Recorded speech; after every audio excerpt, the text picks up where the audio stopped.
Investigation, and to Joanne. Hello, we are back with our next part of our interview, number 2, with Simon. And we're going to move a little bit further forward in time now because there is so much to cover. And maybe we'll come back to Simon another time. But we're just going to allow Simon to begin where he feels we have some really important information to come through. Okay, right. I think I'd like to quickly jump forward to 1971. It's one of the most complex experiences that I'd had. Can I just ask you, just for a sort of a reference point, About sort of your age? 11 About 11. and 3/4. Okay. And it's when I made an agreement with them. I actually remember making an agreement with them. I'd been taken on board the craft. And the being, it's a mantid being, again, with a purple cloak, the same one that has called me, I'm your mother, about 9 foot tall. I'm hysterical. I'm screaming and crying because I'm on this spaceship where it appears to be a school taking place, where children are being taught. They're all girls. I'm the only boy there. And I'm being told to wait because someone's going to come and collect you. You're not coming to school. You're going to be collected. And then this being sort of marches towards me. I don't run away because in the back of my head I think I know this creature. And then he walks straight up to me, looks down and puts his 2 hands on my shoulders and says, would you like to be like us, to have knowledge and understanding, to know the future and see the past? But I never let him finish the sentence because I'm so interested in the past and the future. I say, yes! Because I really want to know about the past and I really want to know about the future. And as soon as I say that, his hand drops down off my shoulder, takes my right hand and he says, then come with me. Now, this is really important because it empowered me. I realised that I had made an agreement. No longer was it a case of them coming and taking me and doing stuff and dropping me back. I've actually agreed to it. Now, I'll be honest, with these things, you give them an inch and they'll take a mile. So I didn't agree to go on a spaceship, or I didn't agree for an implant, etc., etc. But they have implication is that I have. Because I've made an agreement, they'll now interpret that in a very wide angle. But what I would say to you is that most people who are experiencers do not remember the agreement. They're not permitted to remember it. And the reason for it is that this is your get out of jail free card. In what terms? I'm not going to say, because they might be extremely cross with me. I'll tell you this, if I bought a sofa from a shop and I sit on my sofa and I say, this is bloody uncomfortable, I don't like this, I don't want this sofa anymore, I want out, and I go to the shop and I say, I want my money back, take the sofa away, say, where's your receipt? Where's the receipt? I haven't got the receipt. I can't remember it. Then you can't. That's my receipt. And now, the only reason they've let me have the receipt is because they know I won't use it. They know that I won't cash it in to be out. So I've been permitted that because they're so confident that I won't want to jump ship. So that's important, that I believe that every experiencer has an agreement, but they're not permitted to remember that agreement. And I think that's where's free will. And do you think that knowledge has changed your relationship? Well, it's made me feel better, because until I realised that, it's a case of, well, who told you to come and get me? Who gave you permission? You don't have permission to do that. But I don't feel that, I never felt that very much. When I was in their world, because I've never been badly treated, I've always been, in fact, they've been nicer to me than humankind have. And that's a horrible thing to say, but it's actually the truth. So I've never ever been unhappy in their care at all. But when you're in your own world here and you're thinking about it, you think, well, who said they could come and do that? And you think, well, who gave you the right to do that? Well, I did. Yeah. I gave them the right to do it. And do you think that was a contract for just from this life, or do you think that was a soul contract from eons ago that is being reactivated? Or I don't know. This is a what I call the body and soul, or the soul and body agreement. There's more. This is not just an ordinary soul agreement. In this case, I'm being offered not you can become us, but would you like to experience what be we like us? And I believe that what I gave the agreement to was for the right to have my soul taken out of my body, put into one of their bodies, and then to interact as one of them for a short period of time, and experience what it's like to be an extraterrestrial of this faction, of this group. And then my soul is put back into my body, and I believe that was the real crux of that agreement. Okay. So, have you had that experience? Several.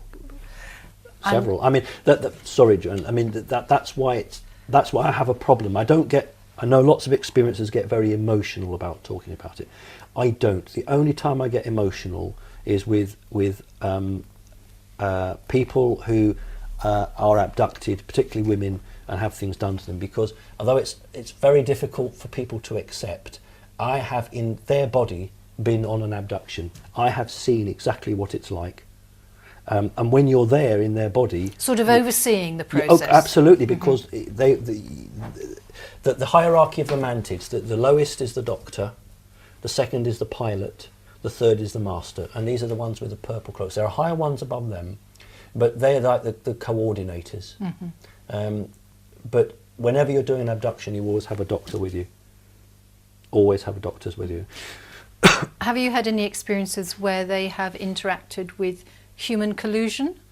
So whilst the abduction's going on with humans, whether other humans have been involved? Yes, that would be the 19th. This is the same one. You're referring to my labs? Military abductions? Possibly, or any other faction of human one that I'm interaction. aware of. That's the 1971. Too long to go into now, but basically I'm put into what I call an overblown dentist's chair. Very big chair, looks just like a dentist chair, and a big screen in front of me, and lots of interaction through the screen. And in the corner are 5 human scientists. They're in white coats. There's 4 men and 1 woman working on some machines. And behind them is a corridor, and another 5 or 6 people, some in uniform. There's one lady there, like a telephonist. She's got a thing on her head and she can speak. It's not like, Are you aware that you're in this country, or do you have any sense of this is nationality? Because it's out of context, because I haven't talked about this one. This Okay. is. I ask. The room is controlled by a computer, and I ask the computer what its name is, and the computer says, "I haven't got a name. Would you like to name me?" And I say, "No, I'm not going to name you. Am I on a spaceship or a fixed installation?"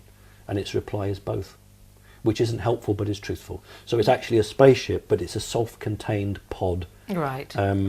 Where there's time. All I know is there's time involved, and I'm being tested. I have a crew. But it's not flying in the true sense of the word. And I'm given scenarios that play out on the screen. There's a war going to start, and I have to avert that war, and I'm given bare facts, and then I have to go around my crew and get more information and make a decision.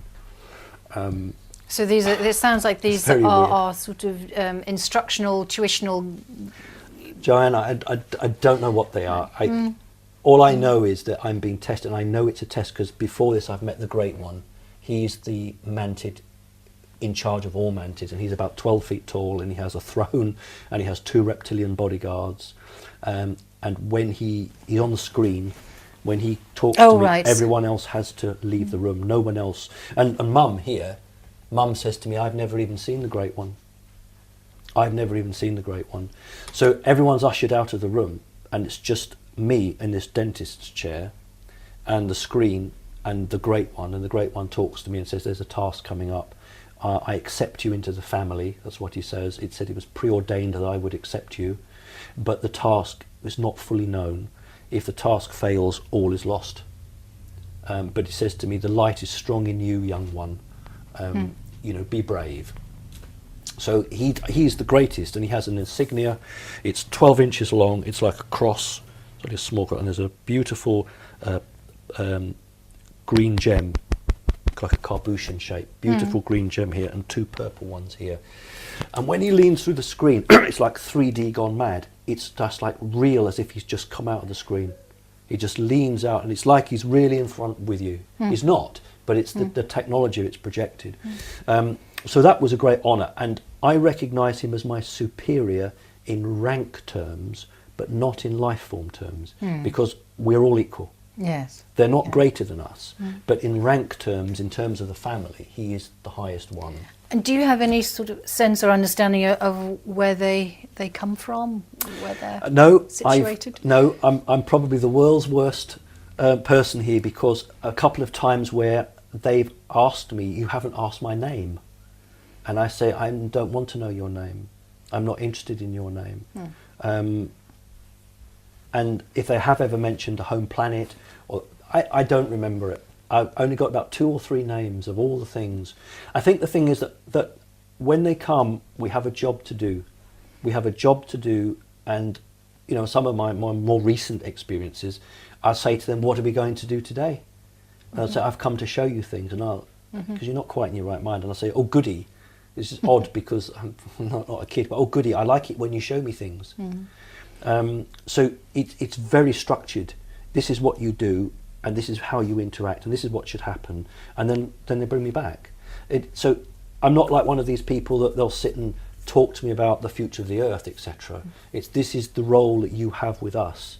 This is what you'll do. And do you know what that is? Are you able to say what it is or describe it? Yeah, it's dead simple, because what they've said to me is, I exist in 2 worlds. Yes. That's what they've said to me. You exist in 2 worlds, and your genetic material is able to survive in our world. We've been able to take your soul out of your body, put it in one of ours.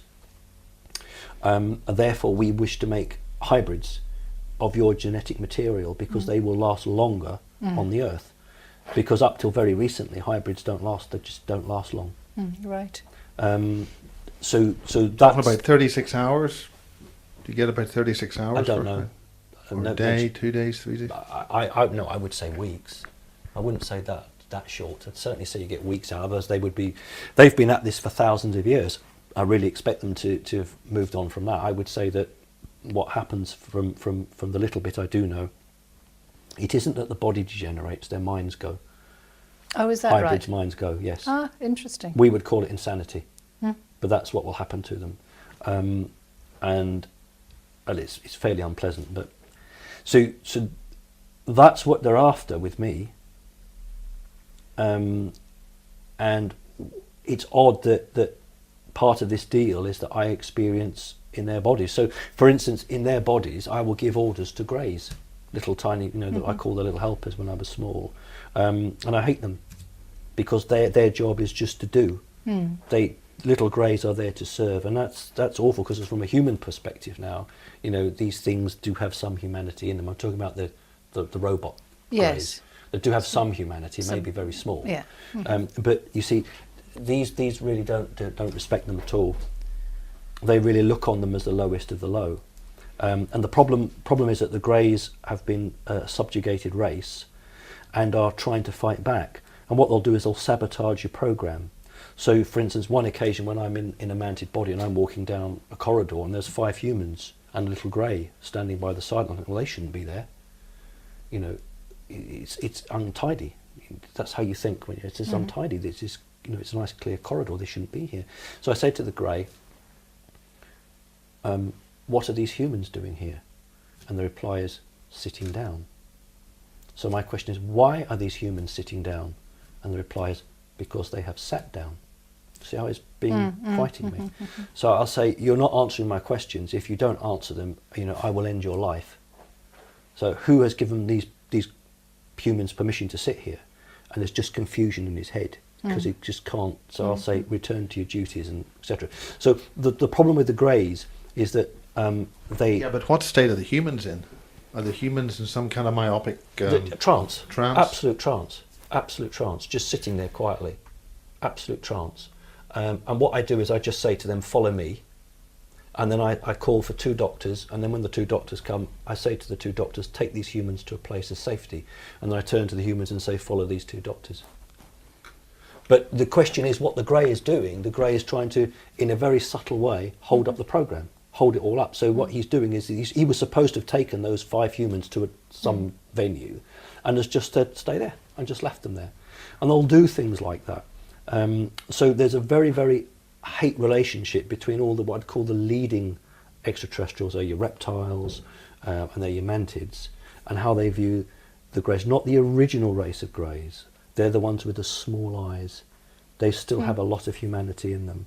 But the greys that are manufactured, they're the ones with the wraparound eyes. Yeah. So what about the taller ones? You hear about the tall greys. No, they're very different. Yes. They're spiritual. Okay. They're quite spiritual.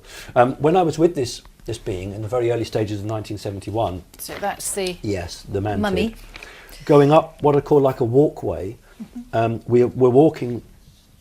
Being transported up a walkway, and where there are little greys in front of us, he says to them, get out of the way.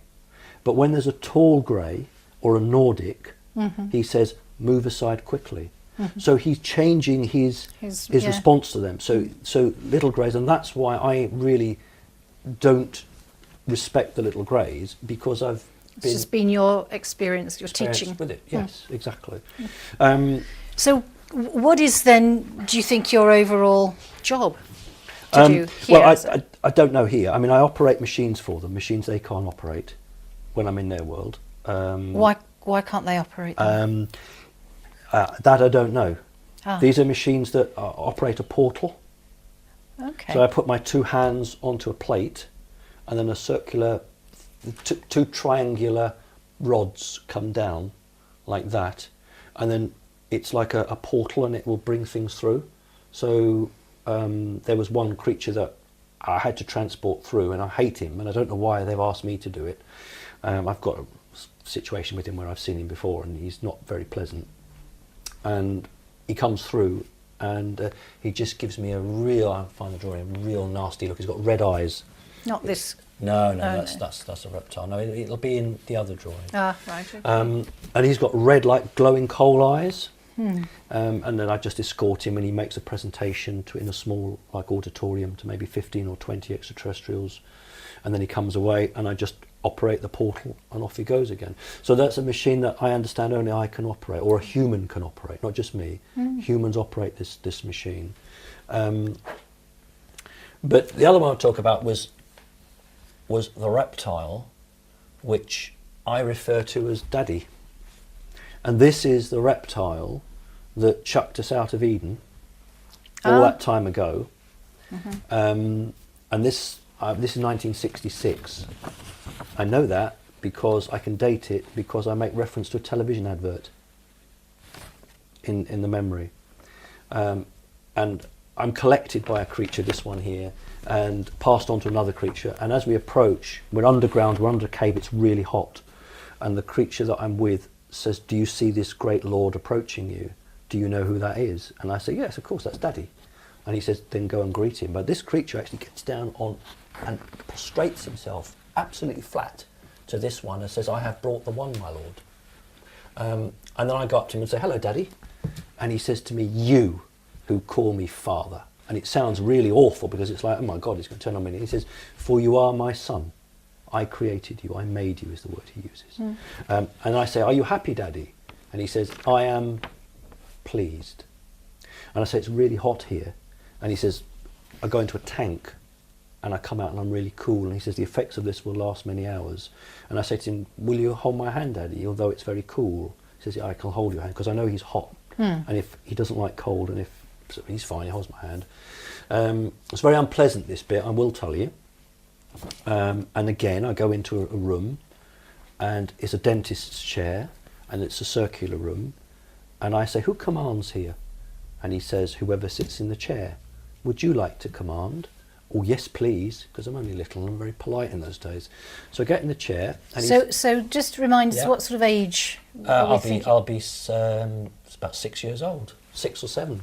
Yeah, no older. Well, this sounds very like the trip seat or the Montauk chair, which would imply, is this some kind of hypnagogic dream state you've been induced into dreaming? Well, I'll tell you. I mean, it's very similar I to can what bring others- up images in my mind. That's what happens. And he says to me, "What would you like?" Just says to me, "What would you like?" And I say, "What can I have?"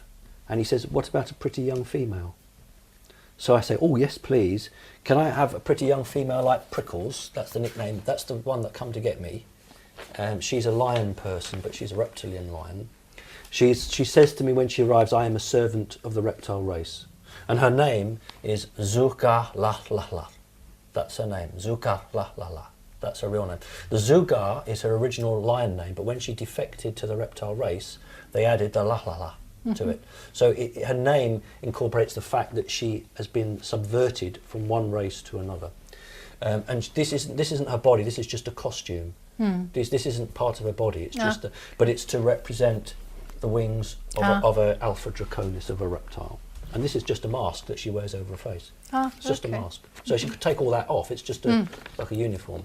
So I'm on this chair, and he's offered me this pretty young female, and I say, "Can I have her, or can I have," this is really funny, "or can I have the woman on the Fry's Turkish Delight advert that's on television?"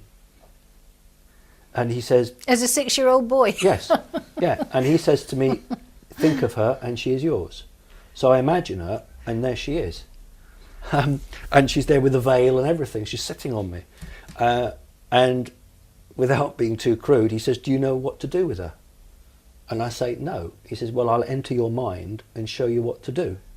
So without going into horrific detail, have sex with her. It's not real. It's all holographic. At And- 6 years old. Yes. And he is instructing me how to have sex.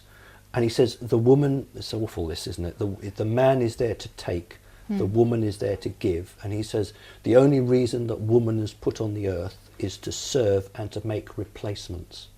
That's the word he uses, make replacements. And then when we've had sex, he says, now father and son have shared a female. He said, would you like to eat her? And I say, no, because I'm only 6 now. I say, no, if she's going to have a baby, and if it grows, I want it to look like me. And he says, no, she is not manifest.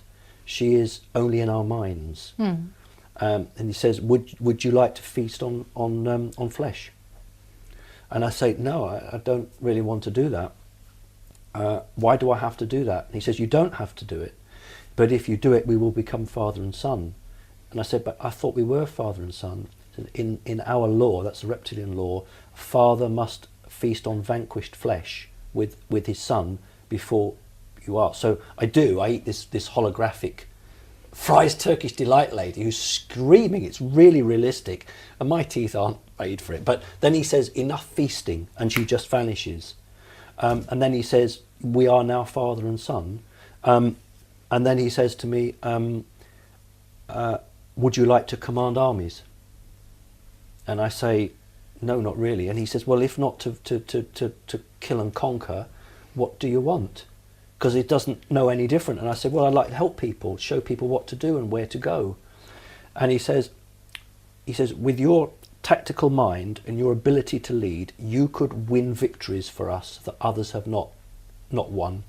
And he says, imagine going from star system to star system. And he's just really going, I'm saying, no, I'm not interested. But I'm being very, very careful. I'm not actually coming out and saying no, because of all the creatures, he scares the pants off me. Because he's not got an ounce of humanity in him. He's not, these ones are really, these are quite, there's a bit of spiritual in them. There's a bit of spirituality in them, but this isn't. So anyway, we agree to disagree. And basically he says, I'm going to hold the offer open to you. It will always be open. And he says, I will treat you as my son, except in one way. You cannot rise to the succession. You cannot succeed. And this was the very latest memory, because these memories, I find them unpleasant, because these creatures are unpleasant. Compared to the others are loving. I mean, the other one, the mantid, I will hug it, I will hold it, and it will put its arms around me. And they've never rejected me. Now, he's never been nasty, but it's not pleasant. So what do you think then your relationship is now with these two very different races, let's say, do you have an overview of? Well, they're both working together. There's absolutely no doubt in my mind. It's both part of a project. But I know for a fact that the mantids are playing a double game against the reptilians, because when I've been on the mantid mothership, I've said, this is spying on the Earth, isn't it? And Mantid Mum says, well, we're watching the Earth governments. That's what it says. What are these motherships like? Can you get a description? Imagine a hammerhead shark. Imagine a profile of a hammerhead shark. Mm-hmm. Imagine that. And then inside you've got... You mean the front section of a hammerhead shark? Think of a long tube, and then that sort of front bit of the hammerhead. Yeah. And that's where the control rooms are there. What sort of size? I don't know. Big? Oh God, yeah, huge, absolutely huge. I mean, I've walked along the corridor where the control room is, and they're banked. Careful, Miles. They're banked, and you can sort of layers of control. So you've got 5 or 6. So you've walked along the corridor? Yeah, it's like, think of Concorde. You've got a narrow corridor, and then there's the cockpit at the end. So here what you're doing is you're walking along the corridor, but instead of a narrow cockpit, it's wide like this. And then you've got layers of people of mantids operating computers. So there's one layer here, and then there's another layer here. So they're tiered, and each layer's got his screen in front of him. And what Mum was saying is, we're spying on the Earth government. And I should say that when they talk about the Earth government, they talk about America. They state that to them there is only one government of the Earth, and that's America. Mm-hmm. So when they talk about my government, they don't mean in Britain. They mean they say that America speaks for the world, as far as they're concerned. Mm-hmm. And do they say what their concerns are, and do they voice those? No, because that they know. All they'll say to me is, I say to him, because let me get it right. I say to him, spying on the Earth, and he says, yes, we share information. So that is with other with the reptiles particularly. We share information, and I say to him, but you don't share everything. And he touches my face and says, you're family, you understand. I.e., we are not sharing everything that we know that's going on. So in effect, although they're all signed up to the same overall agenda, each group is playing its own game. And what is the overall agenda? The overall agenda will be to repopulate the Earth with hybrids. That's the agenda. To repopulate the Earth at a time when the Earth doesn't have very many humans on it. Has that already begun? It has, but it hasn't happened in a large way.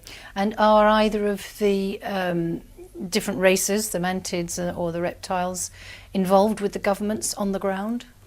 At the coalface, face to face? The only thing that they've told me is that they have, I don't know what you call it, like an intermediary. Mm-hmm. They have somebody who is an intermediary between them. I know what you're asking. I can't answer that because they've not told me that. But all they say is there is an intermediary.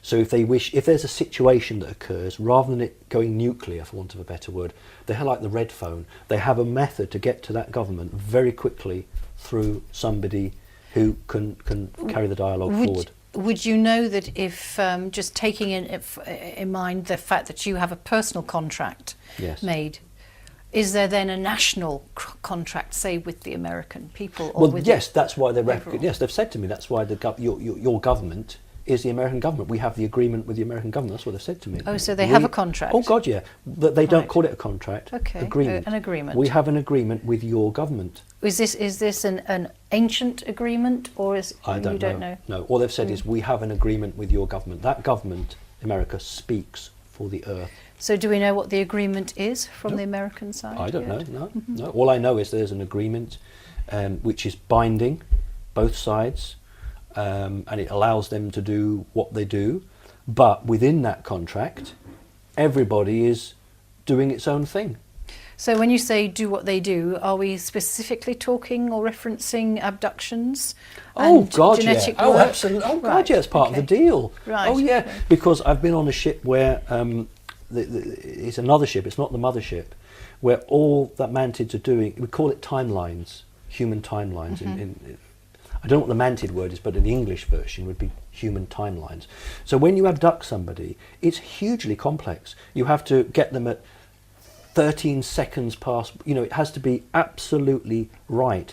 And I've got drawings here where I've been into a craft where there have been 8, 9, 10 mantids all working on computers, all calculating different people's timelines, and it's project management. Because you're going to abduct this one in, say, California at 2 minutes past 2, and at 3 minutes past 2 you've got to be in Japan doing this, and they project manage it all out for weeks ahead. When I've had an experience where I hadn't seen Mum for 2 weeks, and I was really cross with him, and I said, "Why have you left it so long to come and see me?" Because we see very regularly, and he says, "I can't always come when you want me to." And often when they're doing their project management, something else will come up which is more important, so it has to be slotted in. So I've actually seen them working, and on the ship is 2 layers. They then send that information up from the bottom, from the ground floor if you like, to the next coordinators, and they're the ones then that authorise which individuals to go and work and abduct that person. So it's absolutely worked out weeks ahead. So it's all about the genetics. It's all about genetics, all about the souls. It's all about, we... Tell us a bit about the souls. The souls... As far as you're aware. As far as I'm aware, because I can only tell you what I know, what I've seen. Where they've had an association with a soul, it could be good or bad. So where it's a good association, they will work with that individual. So any individual that's getting a reasonably okay interaction, they're happy with that soul of that. They'll know that soul for many hundreds or thousands of years. Where they're not happy with that, that soul has fought against them at some point in history, in a different body, has worked against them, thwarted them. And when that soul manifests itself, they want to isolate that person and lock them out so they cannot then work against them. Do they target specific elements of genetics? For example, Celtic has often been referenced in people who've been abducted. Often there's great they've told me preponderance of Celtic bloodlines. Celtic, what we call Romany or Gypsy, and Jewish.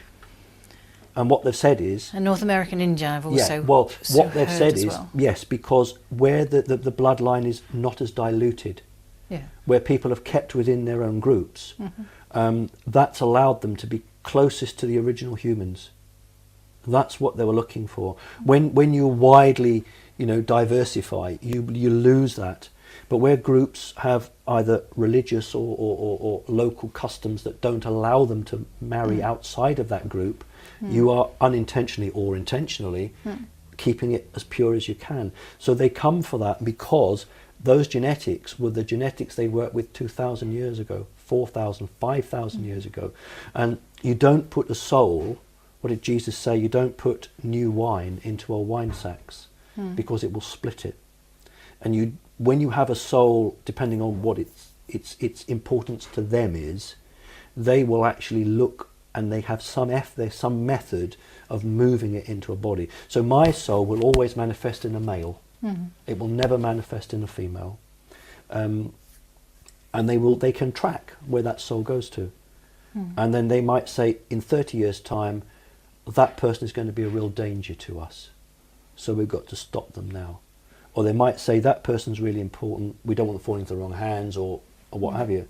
And do these two groups that also work with, are they controlled by a higher force?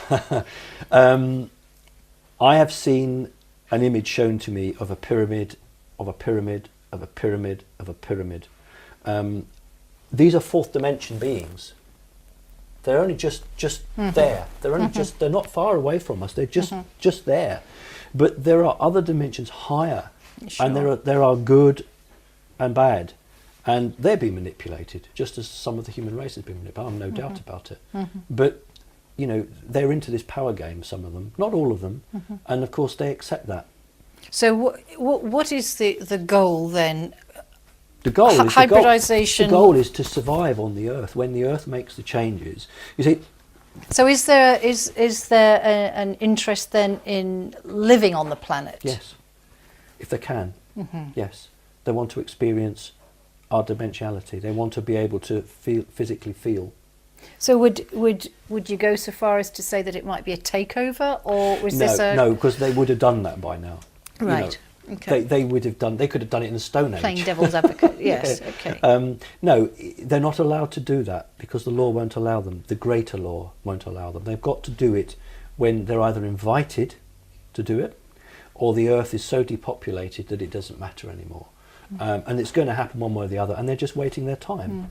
You mentioned this Earth being depopulated. I mean, we've got the Georgia Guidestones and imminent destruction, reduction of the population. Are you referring to that? Do you have any information about all I can tell you is that I have been told that there is some big traumatic times coming, but I personally am not to worry. What they've said to me is you will always be given food, you will always be given water. And I actually said to them, what will I do for company? Because if you're going to, not you killer, but if all the human race is going to be got rid of, what will I do for company? And what they've turned to me and says, you already know that you're compatible with any female here. So when I meant company, I don't think I meant that. I think I meant friends. Yes. But they just immediately thought Adam and Eve, company, yes. female.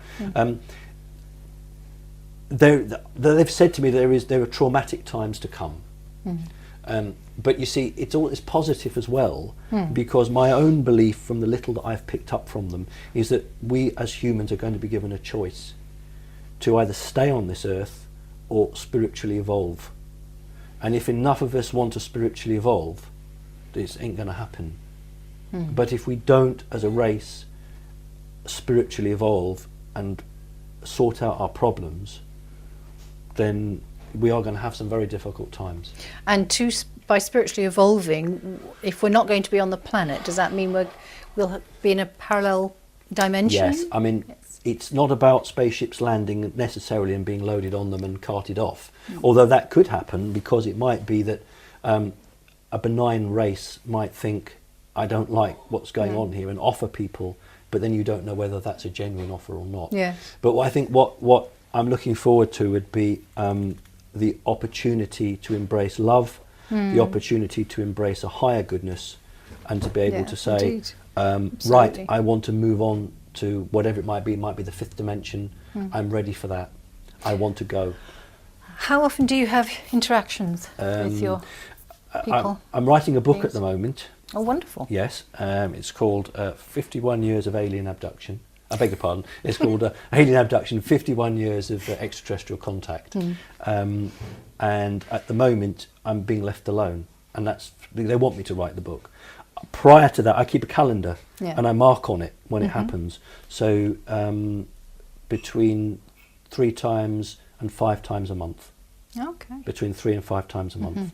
And then it might be that I'll get 2 or 3 very close together and then a gap. And you know, they have come when my wife's been in the room. You know. And when that happens, is she disturbed at all? She's not aware? No, well, she goes into slow motion. What happens is that there's like a bubble that comes round, and she just immediately goes into slow motion because they don't want her involved. So they freeze time. But I'm not put into slow motion because I'm the subject of the interaction. Sure. So she goes into very, very slow motion. Well, a good example will be when I open the dishwasher to take the pots out and I touch them and say, oh, it's very hot. I'll just leave the dishwasher open and let it cool down a little bit. So I go back into the kitchen and I say to her, be careful because the door of the dishwasher's right down, don't trip over it. And the very next thing I can remember is opening the dishwasher door and saying to my wife, I'm just going to open the dishwasher door and let it cool down a bit. Put my hand on the pots and it's stone cold. And I said, oh, it's broken. The heating element must have broken. It's not hot. It's not. And so she comes up and says, oh, God, that's all we need. And they says, but you've just said that. I said, what do you mean I've just said that? Well, you just said that. So how long ago did I say that? She said, I don't know, maybe a quarter of an hour ago. So I look at my watch and my watch is fine for time. And I said, well, what did we do in the 15 minutes between saying that? And she, I don't know. I don't know what we did. I can't remember. And whatever happens if she's with me, she just has 20 minutes or 30 minutes of I don't remember. I just remember that. And they'll just come and do what they do, take me away, bring me back. And on one occasion, this particular creature, as a female, has looked at her and said, "Is this your human mate?" And I said, "Yes." And then this particular creature has gone, "Huh." And I'm very worried that she is going to attack my human mate. And I say, "I haven't got any children with her," to try and placate her. And she says, "No, but you have them with me and others." And that's fine. That's fine. So do you know your children? Yes, your I've got dimensional drawing. children? Yes, Let's have you got one? Well, yeah, but you can find them. Hang on. These are lion. It's a lion being. It's the same one that I talked to you about earlier on. The one that I had to ride on its back. Oh yes. And it was bonding. Now they only have twins. Whenever they just have twins. They'll never have a single child. So I've got 10 with this one. Reminds me of a certain German gentleman. If I can find it. See, we should have had all this already, shouldn't we? Hey. Well, never mind. We didn't know we were going to hop into this Here we are. element. Wait a minute. There they are. I'll just do the drawings here. I've got the names of 3 of them. I have sex with her, and that's quite graphic, so I won't say that. I've been taught to growl. Roar. Yeah, growl. So here are the kids. Now this one's Zaka. What they did was they dressed them up for me. All the girls had pink bows on their heads, and all the boys had blue ties, because they said you won't be able to tell the difference between male and female, and I couldn't. Oh, right. And they said also because it's in honour of the fact that they're half human and half for us. So we're trying to show like the human element to it.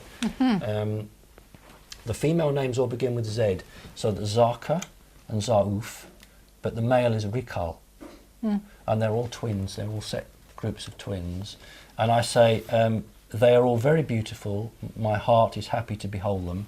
And the Lion Queen says to me, "It is right that you protect your offspring." This is her attendant. She's actually a bodyguard. She's extremely strong. So Simon's picture there of his children. Have you had much interaction with them? No, they don't need me. No, it's just a case of they know as a human, I need that. You provided the genetic material. Yeah, they're saying to me, "This is what you've done. Here they are." Right. But they don't need me. And I say to her, "Do they know who I am?" And she says, "Of course they know who you are, the Adam. You've provided them the life, and willingly, i.e. they didn't forcibly take the genetic material from me. You've done it willingly, and that's very important to them." And she says here, This meeting has exceeded my expectations. The bonding has never been so strong. You have a word, love. Its meaning is different with us, but I say to you, the Adam, I love you. Now we must go. So they don't know, they don't feel and understand as we do, but they know the value of our words, so they'll use them to try and communicate. So this is the Lion Queen, who I was bonded with right back in 1963. There's a little one. Have been for thousands of years. Every time my soul comes into another male body, she will come through. Now this is the really tough bit to grasp. She will live maybe 2,000 or 3,000 years old. She has the choice to rejuvenate her body, clone her body, but her culture isn't. It passes to the next daughter. So she's got, say, 5 or 6 female children. When she's ready to die, her soul is taken out of her body. The soul from the one she chooses, female, comes out and is put into storage. Her soul goes into that child. That then becomes the cat queen. She then comes and visits me. I'll be in another body at that point.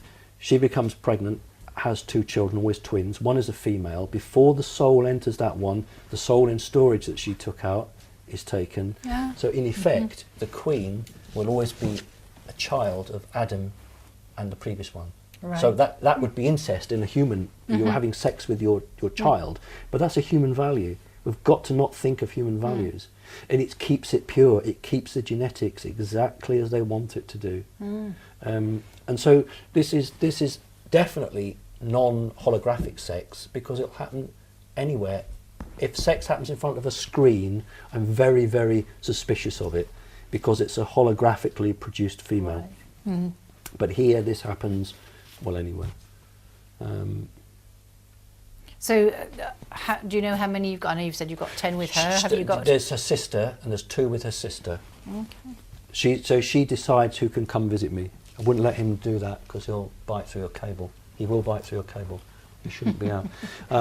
So the Queen decides, but that's totally separate from the genetics for making human-alien hybrids. Right. When often you hear people talk about hybrids, it's a bit confusing because there are many sorts of hybrids. You could cross a mantid with a reptilian, or you could cross a grey with something else.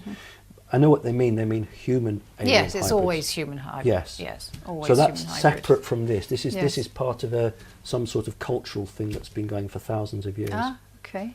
And do you know where the cat folk are from? They've said to me, Orion, and one group went to, is it Sirius or Sirius? Sirius. One group went to Sirius, but originally from Orion, and then a sister group. They call it a sister group. Went to Sirius. Okay. And so, you're writing your book. I certainly am. Yes. And when do you expect to? Early have it? next year, sort of. Hopefully spring of 2012. Okay. So hopefully, if it works out, and the chapters aren't too long, then it'll all be finished before the end of the year. And I will be covering it. I know that an awful lot of people have experience of a sexual nature with extraterrestrials. They just can't bring themselves to write it. You know, it's cool to say to a researcher, "Oh, I've seen a UFO," or "I've seen a little grey," but it's quite another thing to say, "I've had sex with an alien." And an awful lot of people have, but don't write it because they're just worried. I want the truth out there. This happens. It's true, and it's been happening for thousands of years. This is not new. Yes. This is what they do. They come down to the Earth, and we are part alien anyway because we've been created. We are compatible, and you know, when I'm with her, it doesn't seem unusual. When I look at those drawings and I think, "Good God," but when you're with them, it's just, this is normal. This is what you do, you know. And if it has been going on for thousands of years, well, I'll know her better than anybody else. True. Because she's the one constant thing in my life, clearly.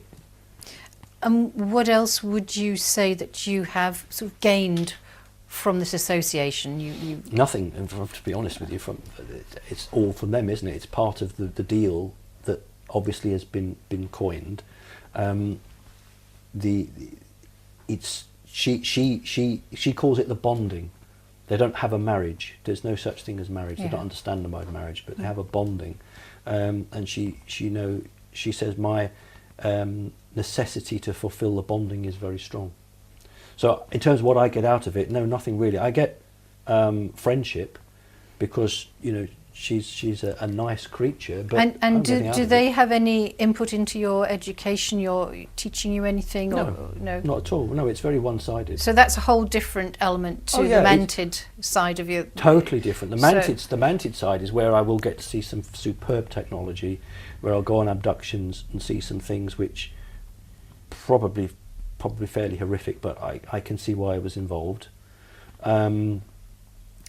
See their spacecraft, see other creatures, operate machines, have some part of the future of the Earth. Can you describe any of those in detail? Machines, yeah. I mean, or the craft, or the other people. Yeah, I mean, I've been on a craft where they've been to collect samples from the Earth, and they had what looked like a pigeon, and the bloody thing got loose and is flying around the spaceship. And there are 2 mantids, and they're about 8 foot tall, plus their arms are 3 foot, and they're trying to catch this poor bloody bird as it's flying around. And then one of them goes off and gets a device which is about so long with a handle. And now you know how they catch these creatures on the Earth. And he holds it up, and it's not a fan, it just draws it. Like a magnet, like a tractor beam. Yeah. It just draws it to it, not fast. And then as it approaches, the mantid just puts its arm gently hands around it, and then takes it away. So that I've seen them collecting specimens. Have you seen anything to do with animal mutilation or any of that? No, they wouldn't show me something like that because they know I'd be very cross. Yeah. I wouldn't be happy with that at all. Yeah. They won't show me anything. That's probably a problem, isn't it? They won't show me anything that I'll get upset with and cross. So unfortunately, I'm not. Yeah, well, seeing what are the horrific things you mentioned? Horrific things, but I was talking show about you some horrific things. Well, yeah, when a hybrid goes mad, basically when hybrids are being created, they look to be all right, but after a period of a few years, they'll just break down in the mind, and they have to be actually isolated and destroyed. Because ETs, full ETs, do not consider hybrids their equal. But what an ET, what the hybrid body will do is hold a soul, one of their souls or a human soul, and if it's viable, it can stay on the earth. But they don't consider them equal to themselves. So there's a pecking order, if you like. This goes back to soul harvesting and soul capturing, in which case they would appear to have control of the human death cycle. That's the cats. They're not supposed to be involved. They're not allowed to do it, but they do. There's a greater force, you can call it God if you want, there's a greater force that deems where souls will go. But they have the technology to manipulate it and do it, yes. Because there are very strong connections now with certain German research during World War II where soul manipulation, soul splicing was happening. Any research on any well, data on they've that? spoke to me of Hitler, if that's what you want to hear about. I mean, they've actually... when one of these experiences, I was taken up on a tall tower under the earth. It's a cavernous thing under the earth where the reptiles are, and I was taken up on a tower, and there are hundreds and hundreds and hundreds of hybrids underneath me, and I've been taught to raise my hands up like this, and when I do that, then the hybrids raise their hands up, and they call me father, parent, and I was going up on this thing. I said to Mum, God, this is what the Roman emperors or Hitler must have felt, seeing all these thousands of people in front of you. And on the word Hitler, he turns to me and says, you are correct. When you're dealing with a little grey, you have a certain head movement as a human you must use. When little grey is giving you problems, it's the Orion group who teach this, and Hitler was taught that. And Can you demonstrate I those will do head it for you. movements? Yeah, I'll sit with my glasses. Let's say, for instance, I'm talking to a person, and I want to show that I'm totally disinterested, and I don't value them. I will go like that. Now that spooks out a little grey. A little grey can't cope with that, because although greys don't have emotions, they have programs in their heads, and when a human or a creature does that to them, they'll go into some sort of shock state, and it allows you to dominate them. But it's very useful in a debate with another human. If you're during halfway there speaking and you make that head movement, it just completely throws them. And Hitler Well, it's was cutting off communication, isn't it? Yeah, I can't describe it. It's more than that, yes, but it's something very subtle about it. And Hitler was taught that. Hitler was taught to do that, and he was, By whom?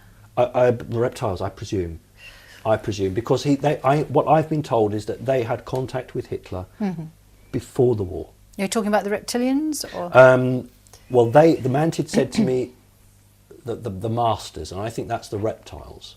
But they didn't say reptiles, they said the masters, and I think that means the reptiles.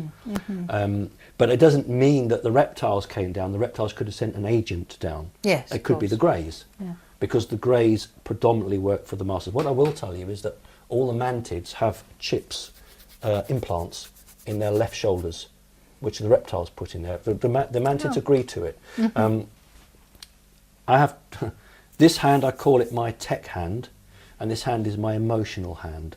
I've got several drawings where I put my left hand on the shoulder of a mantid, and I can then communicate with the computers. So there's one drawing on the mantid mothership where I want to know what's going on. So I walk up behind a pilot mantid who's working a console, and I put my left hand on his left hand shoulder. And in the drawing, I turn round to Mum and I say, "Oh, it's busy down there today." And he says, "Yes, there is a lot going on today." So that allows me to communicate. So the reptiles are wonderful, if I can use the word, at microsurgery, at nanotechnology, implants. They're brilliant at that. They can't be beaten. So the mantids, who are great at other things, say, "Well, we'll have one of those, please. We'll have that," because mantids work with humans. A lot of the abductions, the mantids oversee it. And so they need this piece to allow you to communicate. So I've never been taught to fly a spaceship. I couldn't fly one, but I can feel it. Their computers are living. I can't describe it. They're like having a person in a room. Yes, sort of. If you can open a conversation with it, biophysical interaction. Yeah, it's like talking to a great aunt or something. They don't have emotion, but they're friendly. Hard to describe. So I would think when they made the Masters, I would think they're meaning the reptile group, because it was a negative influence. It was a negative influence. Yes. Yeah. And that was for its own purpose. Well, I was a Labour councillor in Hackney for and you 7 got years. a special 7 years. card, and it reached. Yeah. Okay. Can you newspapers. see that there if I hold One that sec. up? This January, went to our local card shop that had opened. It's called the Card Factory, and I went with my wife, and it's only been opened a little while, so everybody went down to buy discounted wrapping paper. And literally standing in the middle of the shop, because I don't like crowds, and I turn to my left and there's a carousel with some cards on it, and that card is slap bang in front of me. I snatch it off the carousel and I say to my wife, "What is my picture doing on a birthday card?" And she says, "What?" And I say, "What is my picture doing on an FUCKING birthday card?" And she looks and says, "I don't know." And I'm in such a shock that I actually go to the young lady on the till and I buy it, and I come home and I just sit here all day until 6 o'clock at night staring at this card thinking, what the hell is going on? Because I never gave permission for that and I don't even remember it. And I think, hang on a minute, there must be other of these cards and I need to speak to my solicitor. So the next morning I went down, I went to see my solicitor, and although he was consulting, his assistant went and spoke to him, and he said, well, first thing you need to do is get all the cards. And he said, unfortunately, I can't help you because it's intellectual copyright. There are only 3 or 4 solicitors in the northeast that will do it, but here's a list. So I went across to the shop and I thought, God, supposing there's 100 of them, they're £1.39 each. Maybe they've got 1,000 of them. So I said to the young lady, how many of these have you got? So she said, I'll go in the store and I'll have a look. So I went sort of waiting, crossing my fingers, and she said, I've got 7. And I thought, oh God, they've sold all the rest. They've only got 7 left. I said, I'll buy them. And then I put the envelopes on she said, oh, don't you want your envelopes? I said, no, because I only want the cards, that's me. So she looked at the card and said, oh, yes. And I said, well, I'm not happy about it because I didn't give permission. So she's obviously, oh dear, all right. And, so what I did was I phoned up the actual company that sold the cards, Card Factory, and a very helpful managing director spoke to him. He said, look, I'll just go away and check it. Came back and said, I've gone through the paperwork and I'm pleased to tell you that we followed the code of conduct. We bought this picture from another company called Paper House. Here's the phone number for the managing director.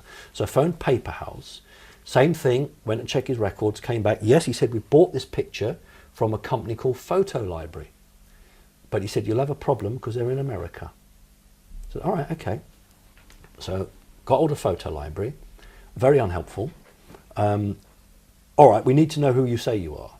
So I said, okay, how do we do that? So he said to me, well, you tell me when that picture was taken. So I said, well, looking at the picture, I think it was taken in 1998.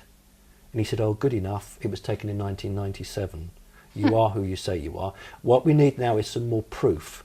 So I had some election leaflets when I stood for re-election around that time of me on posters and leaflets, and I emailed that to him. He said, oh right, okay. He said, well, what I'll tell you is that the name of the person here is not your name. So I said, right, are you telling me that's not me? And this was the killer. He said, oh no, I'm not saying that's not you, just the name I've got for that person is not you. Taken by somebody who lives in Texas photographer. So I said, right, okay, where do we go from here? And he said to me, we don't go anywhere because English law doesn't touch us. We are not subject to your laws in England. And further research has shown that most photos of birthday cards are all held in America. Seattle, the company. So anyway, I then phoned up the other companies and said, look, I'm really unhappy about this. And he said, oh, don't worry. He said, we've withdrawn the card. We've withdrawn it. I said, oh, is that because I made a complaint? He said, no, it was a test run. It was a test run, and we've withdrawn it. I said, well, how many cards did you make? He said 7. I said, you're telling me all you made was 7 cards? I said, I've got 7 cards.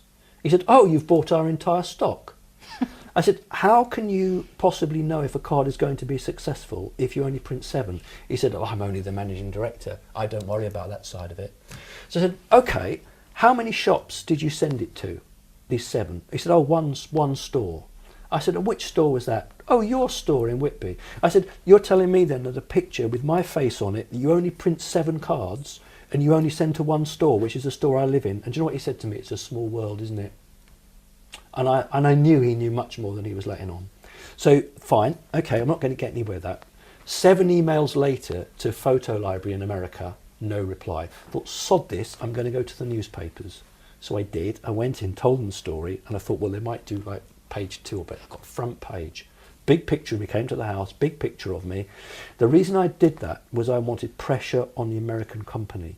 I wanted the newspapers to phone up that company in America and say, what's all this about? And they did. They phoned them up, and I got the editor of the newspaper phoning me up, and he said, off the record, when somebody says to us no comment, we wonder what you're hiding. He said, you've come to us, Mr. Parkes. He said, we've checked into your background. We know you're telling the truth. He said, we've been on to them. All they'll give us is no comment. And he said, do you want me to take this nationally? And I said, no, because I have an inkling of what this is about. And he said, I understand what you're saying to me. He said, we do come across things like this sometimes. He said, you're probably being very wise. So in short, it doesn't say, it says Sir Geoffrey was about to discover that bears don't just shit in the woods. It's not saying to me, if you shit on us, we'll shit on you. It's not saying that. What it's saying is, we know what you're up to. Yes. But I don't know what I'm up to. That's been identified as a Phantom 4 Rolls Royce. All right. Okay. I have no recollection of ever being in there. Who was here? Okay, well, that is one of those interesting anomalies, hence it's been called anomalous. Well, anomalous in our title. So thank you very much. Thank you very much indeed. Thanks very much, Simon.